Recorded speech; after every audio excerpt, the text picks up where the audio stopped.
ಪ್ರಗತಿಪರ ಮನಸ್ಸುಗಳು ಮತ್ತು ಮಹಿಳಾ ಮನಸ್ಸುಗಳು, ಸಂವಿಧಾನ ಪರವಾಗಿರುವಂತಹ ಮನಸ್ಸುಗಳು ಜೊತೆನಲ್ಲಿ ಸೇರ್ಕೊಂಡು ಸಿಟಿ ರವಿಯನ್ನ ಮಂಡ್ಯದ ಸಮ್ಮೇಳನಕ್ಕೆ ಕಾಲಿಡಬಾರ್ದು ಅಂತ ಹೇಳಿ ನಿನ್ನೆ ರಾತ್ರಿಯಿಂದನೇ ಗೋ ಬ್ಯಾಕ್ ಚಳವಳಿಯನ್ನ ಸೋಷಿಯಲ್ ಮೀಡಿಯಾ ಅಭಿಯಾನವನ್ನು ಹಮ್ಮಿಕೊಂಡಿದ್ವಿ. ಸೊ ನಮ್ಮ ಈ ಒಂದು ಅಭಿಯಾನಕ್ಕೆ ಯಶಸ್ಸು ಸಿಕ್ಕಿದೆ ಅಂತಾನೆ ಹೇಳ್ಬೋದು. ಮಂಡ್ಯ ಜನರ ಈ ಒಂದು ಆಕ್ರೋಶಕ್ಕೆ ಎದರಿ ಸಿಟಿ ರವಿ ಇವತ್ತು ಸಮ್ಮೇಳನಕ್ಕೆ ಕಾಲಿಡದೇ ಇರುವಂತದ್ದು ಮಂಡ್ಯ ಜನರ ಜಯ ಅಂತಾನೆ ಹೇಳ್ಬೋದು.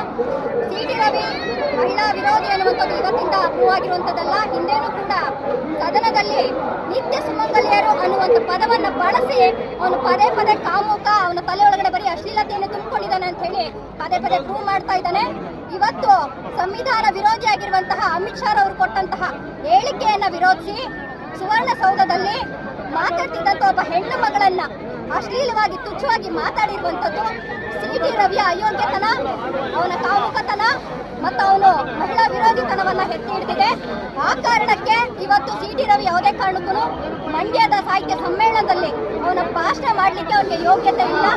ಮಂಡ್ಯದ ನೆಲ ಕುವೆಂಪುರವರ ಪರಂಪರೆಯನ್ನು ಸಾರುವಂತ ನೆಲ, ಬುದ್ಧ ಬಸವ ಅಂಬೇಡ್ಕರ್ ಅವರ ಪರಂಪರೆಯನ್ನು ಸಾರುವಂತ ನೆಲ, ಸಾವಿತ್ರಿ ಮಾತೆಯ ಮಕ್ಕಳು ನಾವು.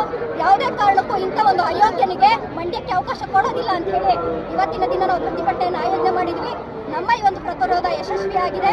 ನಮ್ಮ ಬೇಡಿಕೆ ಇಷ್ಟೇ, ಅದು ಬಿಜೆಪಿ ಪಕ್ಷ ಆಗಿರಲಿ, ಕಾಂಗ್ರೆಸ್ ಪಕ್ಷ ಆಗಿರಲಿ, ಮಹಿಳಾ ವಿರೋಧಿಗಳು, ಕಾಮುಕರು, ಸಂವಿಧಾನ ವಿರೋಧಿಗಳು ಯಾರೇ ಇದ್ರೂ ಕೂಡ ಅಂಥವ್ರನ್ನ ಚುನಾವಣೆಯಲ್ಲಿ ನಿಂತ್ಕೊಳ್ಳಿಕ್ಕೆ ಅಥವಾ ಸಂಸದರು ಶಾಸಕ ಸ್ಥಾನದಲ್ಲಿ ನಿಂತ್ಕೊಳ್ಳಿಕ್ಕೆ ಯೋಗ್ಯರಲ್ಲ. ಸುವರ್ಣಸೌಧದಿಂದ ಸಿಟಿ ರವಿಯನ್ನ ಉಚ್ಚಾಟನೆ ಮಾಡಬೇಕು, ಅವನಿಗೆ ಅಲ್ಲಿ ಕೂತ್ಕೊಳ್ಳಿಕ್ಕೆ ಯೋಗ್ಯತೆ ಇಲ್ಲ. ಅಮಿತ್ ಶಾ ಕೂಡ ಅಂಬೇಡ್ಕರ್ ಅವರ ಪ್ರತಿಮೆ ಮುಂದೆ ಕೂತು ಮಂಡಿಯವರಿಗೆ ಕ್ಷಮೆಯನ್ನ ಕೇಳಬೇಕು. ಇಲ್ಲ ಅಂದ್ರೆ ಮುಂದಿನ ದಿನಗಳಲ್ಲಿ ಇವರಿಬ್ಬರ ವಿರುದ್ಧ ಇನ್ನೂ ದೊಡ್ಡ ಮಟ್ಟದ ಹೋರಾಟವನ್ನು ರೂಪಿಸ್ತೀವಿ ಅಂತೇಳಿ ಈ ಮೂಲಕ ಆಗ್ರಹಿಸ್ತಾ ಇದ್ದೀವಿ. ಪೂರ್ಣಿಮಾ, ಕರ್ನಾಟಕ ಜನಶಕ್ತಿ ರಾಜ್ಯ ಕಾರ್ಯದರ್ಶಿ.